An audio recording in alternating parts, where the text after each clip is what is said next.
বিজেপির বিরুদ্ধে বিস্ফোরক দেব, ঘাটালের প্রার্থী তৃণমূল প্রার্থী দেব বিস্ফোরক বিজেপির বিরুদ্ধে। কেশপুরে বিজেপি কর্মী খুনের আশঙ্কা, ভোটে জিততে এই রকম চক্রান্তের আশঙ্কা বিজেপির বিরুদ্ধে করছেন।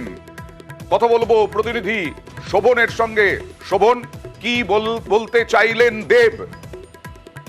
দেখো আমরা দেব যে প্রচারে গিয়েছিলেন, প্রচারের ফাঁকে তিনি কর্মী সভা ছেড়ে বেরোনোর সময় বিভিন্ন কথা বলতে গিয়ে মন্তব্য করেন এবং তিনি আশঙ্কার কথা জানিয়েছেন যে আগামী 10-20 দিনের মধ্যে হয়তো এমনও হতে পারে যে হিরণ, যিনি ঘাটালের লোকসভার বিজেপি প্রার্থী, তিনি নিজেদের কর্মীকে হয়তো মেরে দিয়ে তৃণমূলের ঘাড়ে দোষ চাপানোর চক্রান্ত করতে পারেন, এমনটাও আশঙ্কার কথা জানিয়েছেন। এবং পাশাপাশি তিনি পুলিশকেও সতর্ক করেছেন এই বিষয়ে, যাতে কেশপুরে আবার নতুন করে বিজেপি যাতে না সন্ত্রাস সৃষ্টি করতে পারে সেদিকেও সতর্ক থাকার আবেদন জানিয়েছেন দেব।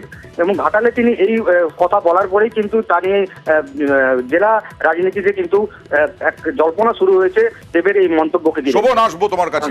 দেব কি বললেন, কি বিস্ফোরক দেখুন।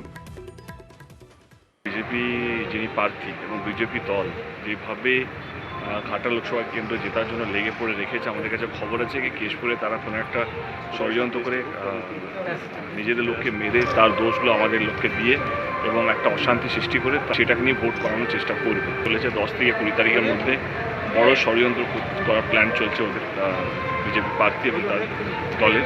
তো আমি আগে থেকে বলে রাখছি এরকম একটা ঘটনা কেশপুরে হতে চলেছে। জেতার জন্য বিজেপি দল এবং তার প্রার্থী যেভাবে উঠে পড়ে লেগেছে, যেভাবে সন্ত্রাস করার চেষ্টা করবে, তো সেটার জন্য আমি আগাম জানিয়ে রাখলাম চ্যানেলের মাধ্যমে, প্রেসের মাধ্যমে প্রশাসনের কাছে এবং ইলেকশন কমিশনের কাছে। আরো একবার শোভনের কাছে যাব। শোভন, কেশপুরেই কেন এই আশঙ্কা করছেন দেব? শোভন, হিরণ যেভাবে প্রচার চালিয়ে যাচ্ছেন এবং হিরণ যেভাবে গ্রামে গঞ্জে গিয়ে প্রচার চালাচ্ছেন এবং হিরণ যেভাবে দেবকে নিয়ে এর আগেও বিভিন্ন বিতর্কমূলক কথাবার্তা এবং বক্তব্য দিয়েছিলেন, এবং সেই দিকে তাকিয়েই কিন্তু যেটা রাজনীতিক মহলের যেটা ধারণা, যে সেই দিকে তাকিয়েই কিন্তু কেশপুরে আবার নতুন করে যে সন্ত্রাস সৃষ্টি হতে পারে, যে বিজেপি সন্ত্রাস সৃষ্টি করতে পারে, সেই আশঙ্কার কথাই কিন্তু দেব বলেছেন এই মন্তব্যে। 2019-এ যা জানা যাচ্ছে আমাদের তথ্য থেকে, 2019-এ শোভন, দেব কেশপুর থেকে সব থেকে বেশি লিড পেয়েছিলেন। সেই জন্যই কি বিজেপি ওখানে সেই লিডে থাবা বসাতেই কি এই রকম চক্রান্ত করতে পারে? সেটাই কি বলছেন দেব?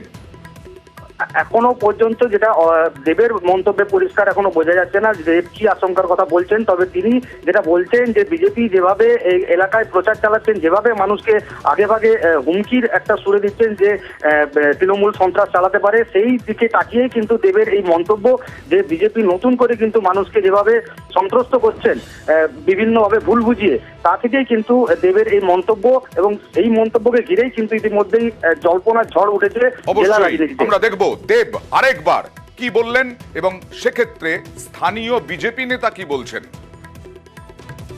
বিজেপি যিনি প্রার্থী এবং বিজেপি দল যেভাবে ঘাটাল লোকসভা কেন্দ্র জেতার জন্য লেগে পড়ে রেখেছে, আমাদের কাছে খবর আছে কি কেশপুরে তারা কোনো একটা ষড়যন্ত্র করে নিজেদের লোককে মেরে তার দোষগুলো আমাদের লোককে দিয়ে এবং একটা অশান্তি সৃষ্টি করে সেটাকে নিয়ে ভোট করানোর চেষ্টা করবে। চলেছে 10 থেকে 20 তারিখের মধ্যে বড় ষড়যন্ত্র করার প্ল্যান চলছে ওদের বিজেপি প্রার্থী এবং তার দলের।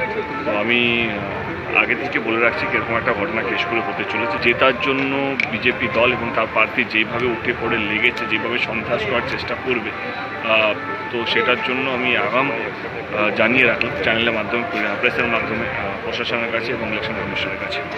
কোন স্থানীয় বিজেপি নেতা নন, একেবারে হিরণময় চট্টোপাধ্যায়কে যেহেতু টার্গেট করছেন দেব, বিস্ফোরক দেব হিরণ চট্টোপাধ্যায়কে টার্গেট করে, তাই আমরা কথা বলেছিলাম হিরণের সঙ্গেই, বিজেপির প্রার্থী হিরণের সঙ্গেই আমরা কথা বলেছিলাম। কেশপুরে এই খুনের পরিকল্পনা ওনার নিজের।